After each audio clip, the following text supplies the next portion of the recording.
ایک تابعی گزرے ہیں حضرت اویس قرنی رحمۃ اللہ علیہ، حضور صلی اللہ علیہ وسلم کے زمانے میں تھے لیکن حضور کا دیدار نہیں کر پائے۔ کیوں؟ اس لیے کہ اس راہ میں جو رکاوٹ تھی وہ ان کی بیمار مریض والدہ تھی، ان کی خدمت کیا کرتے تھے۔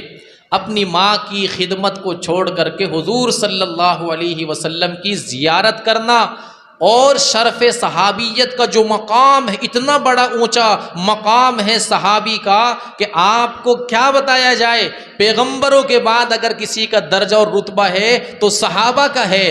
اتنا بڑا اور اونچا مقام چھوڑ دیا انہوں نے صرف اس لیے کہ اپنی بیمار مریض والدہ کی خدمت کیا کرتے تھے۔ اپنی ماں کو تنہا چھوڑ کر کے حضور سے ملاقات کرنے کے لیے جانا گوارا نہیں سمجھا، حضور کی خدمت میں پیغام پہنچا، یا رسول اللہ میں آپ کی خدمت میں حاضر ہو کر اور صحابی بننا چاہتا ہوں حضور، لیکن میری اس راہ میں رکاوٹ جو ہے میری بیمار والدہ، میری مریض والدہ ہے۔ حضور نے منع فرما دیا، آنے کی ضرورت نہیں ہے، اپنی بیمار والدہ کی خدمت کرو۔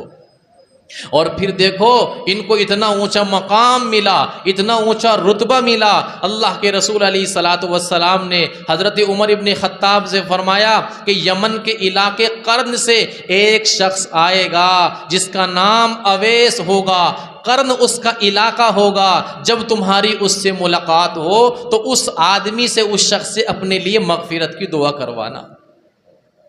حضور صلی اللہ علیہ وسلم کس کو نصیحت فرما رہے؟ عمر ابن خطاب، جس کے متعلق فرمایا عمر جنت میں، عشرہ مبشرہ میں سے ہے نا، عمر جنت میں، لو کان بعدی نبی لکان عمر، میرے بعد کوئی نبی ہوتا تو عمر ہوتے۔ ان کو اللہ کے رسول نصیحت فرما رہے کہ اپنے لیے مغفرت کی بخشش کی دعا کروانا کس سے؟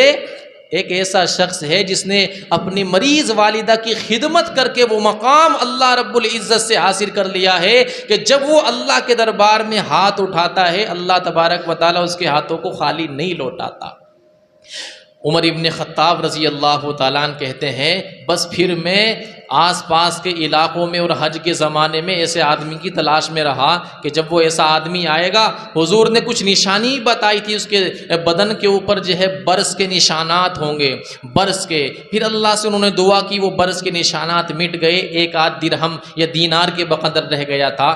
بہرحال تو عمر ابن خطاب اس آدمی کی تلاش میں لگ گئے کہ دیکھو تو صحیح، آخر وہ مجھے ملے تو صحیح، اس سے ملاقات تو ہو۔ چنانچہ پھر ایک آدمی کے اندر یہ علامت دیکھی، اس آدمی کو کہنے لگے تم ہی اویس ہو؟ کہنے لگے جی ہاں۔ فرمایا پہلے ہاتھ اٹھاؤ اللہ سے، اللہ تبارک و تعالیٰ کے دربار میں، اور میرے لیے مغفرت کی دعا کرو۔ چنانچہ انہوں نے مغفرت کی دعا کری اور پھر حضور صلی اللہ علیہ وسلم کا سلام بھی پہنچایا حضرت اویس قرنی کو۔ بتائیے یہ مقام ان کو کس کی وجہ سے ملا؟ اپنی بیمار والدہ کی خدمت۔ بتائیے سب کے سب انشاءاللہ اپنے والدین کی اطاعت گزار بنیں گے؟ اللہ عمل کی توفیق عطا فرمائے، وما علینا الا البلاغ۔